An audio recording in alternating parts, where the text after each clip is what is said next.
Mental Health Monday. Another episode of Mental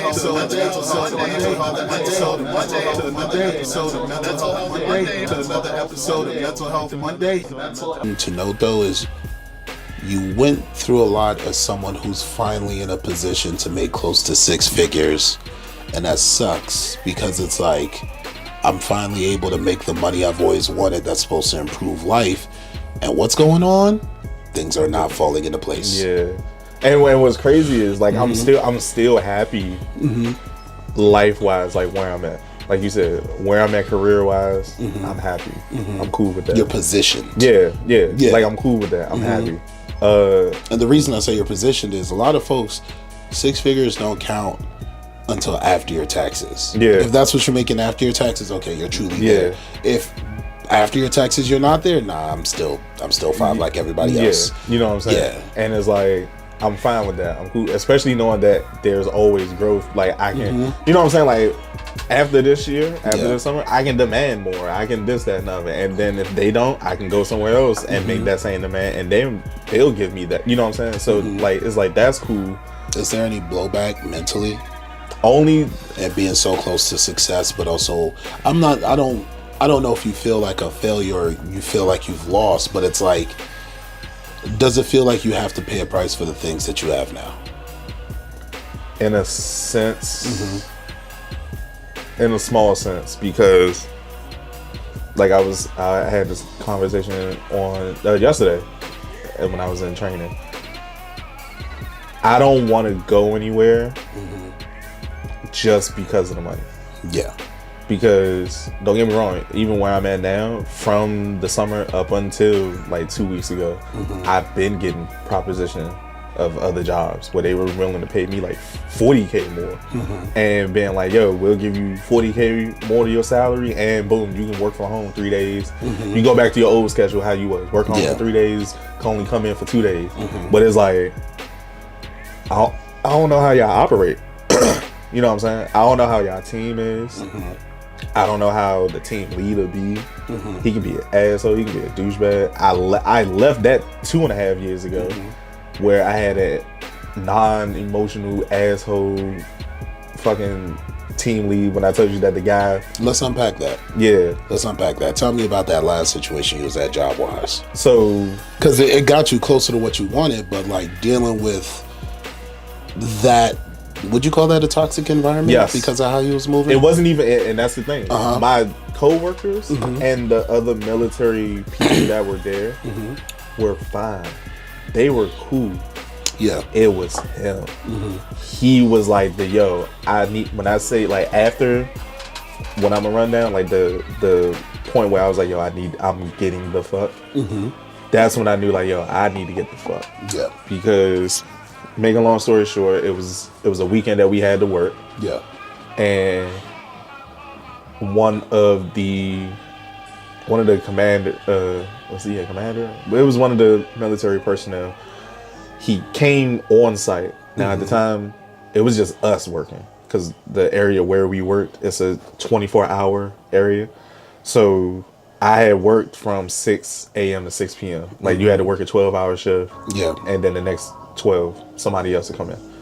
So guy came 24. Guy came, military personnel, he came. Me and my coworkers, we were there, but our battle captain, that was his last day. He was leaving. Like he came in and told us, like, yo, I just got this new job. Who's the battle captain? Basically like our team lead. That's what we called him. Yeah. Or I had to call him. So we was like, oh shit, like you leaving? Fuck it. We was talking about grilling and all that, because it was like towards around this time. We like, oh well shit, we was talking about grilling and having food here. This your last day. We just want to do it today. And we was getting food, getting things together, and this and another. And lo and behold, that military personnel, he unalived himself on site. And we found the body. That was the day that you told me about. Yep. Yeah. And we found the body. So it was one of my coworkers. He found him like right after he jumped. And that particular coworker, he always used to joke. Like he was the jokester on the team. So when he ran in and was like, yo, I think something just did it, you know, trying to tell us. No one took it seriously. It was me and the battle captain. We looking, we like, yeah, like what? Like, what are you talking about? Around. Yeah, you know what I'm saying? Yeah. But when he said that I'm not fucking around, we was like, oh, okay, nah, this must be, he's dead serious. Like, this must be serious. Yeah. And we went with him, and I lied to you not, as soon as we got to the corner, I didn't even walk all the way around. I hit that corner, I saw the body, I saw all the blood, and I immediately just turned around because I have a past with people unaliving themselves because my pops did that. So me even saying that out loud, I normally don't tell people. I always keep that to me. So that's why I said, when you was asking like, yo, are you fine with talking after therapy and all of that? Like, me addressing it outwardly now helps like lift that hurt a little bit. But seeing that at the job, it was like, yo, what the like, you know what I'm saying? To the point that I was a mute. I didn't talk the whole day. They can tell. They made everyone stay the whole day after that? So basically when it happened, we found the person. Security found them. You know, they came as well. Police came, this, that, and the other. And they, of course, they didn't talk about it because it's at a government facility. Yeah, no, I got you.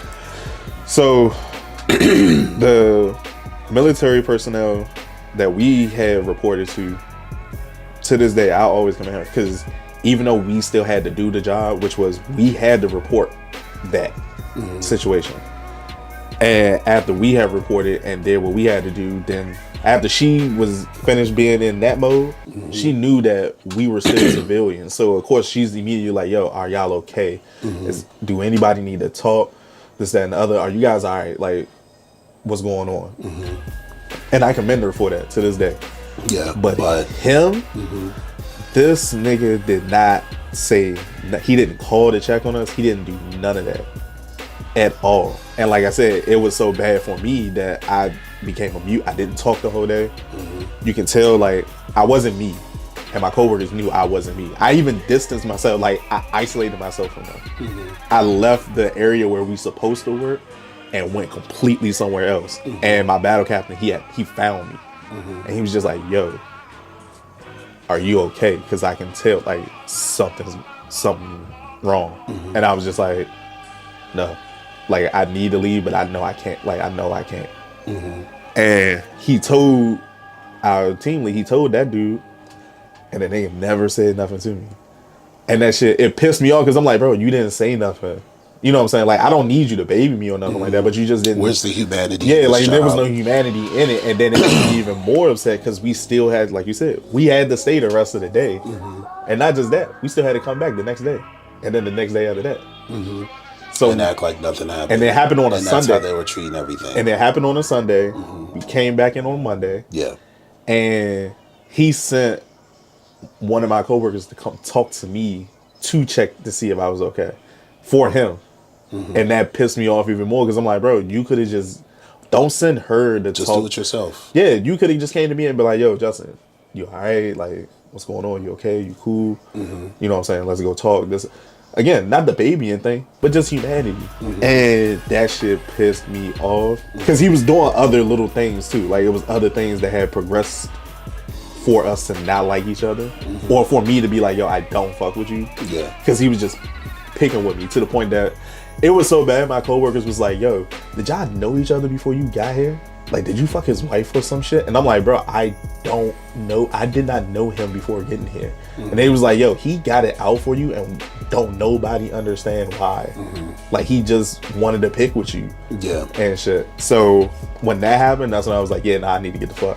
How do you go about, who do you go to check that person in power? Especially when your livelihood is on the line. The only thing you can do is try to go to your project manager. But then again, it depends on the relationship that they might have. Because I wanted to go to my project manager, but them two too close. They were too chummy. Yeah. And I knew that if I would have went to him, it would have just spiraled in the wrong direction. And it would have got worse. He probably would have came to me and been like, yo, why you going behind? In his head, why you going behind my back? And it's like, nah, bro, like, This ain't loyalty. We workers. Yeah, That's it. We workers. You know what I'm saying? Yeah. So to me, it was just, I'ma just remove the whole. I'ma just remove myself from this whole situation. Yeah. Because it was already things being built. And at first I was just ignoring it. Not ignoring it, but I was just like, you can see the direction. Yeah, I can see it, and I was just like, nah, I need to get the fuck. How did the establishment handle that situation? Because like nobody spoke on it. So they didn't handle it. They basically just ignored it. Again, this is the and I think that's something that makes it crazy. The words that stick with me is because they know we're civilians. They like checked up on us, and it's like, all right, well, what the hell does it have to do with whether you're a civilian or not on checking up on folks when it comes to like someone who's no longer here who did that on site in front of us? Because it's so wild. Because is that just accepted? It's not that it's not even that it's like, because all right, so at that position, what I had to deal with, even though it was borderline in IT, we basically it was everything that was doing with the medical side of all the bases that's in the area. Yeah. In America. So we would get the email reports that somebody did that shit in Texas to themselves. Somebody did this shit in Kansas to themselves. So, and that's the thing too when it comes to like the military aspect, because even a former friend of mine, she used to be in the military. When she was in basic training, somebody did that shit to themselves during basic training. So it's like, I don't know if it's like a norm, a normality, or just something that they're used to, but it is like that. And it's disturbing. It's disturbing. And they, of course, they're not going to, you know what I'm saying? Like, it's not reported or it's not talked about. Of course, they'll probably like let the parents know or let the family know. Like that guy,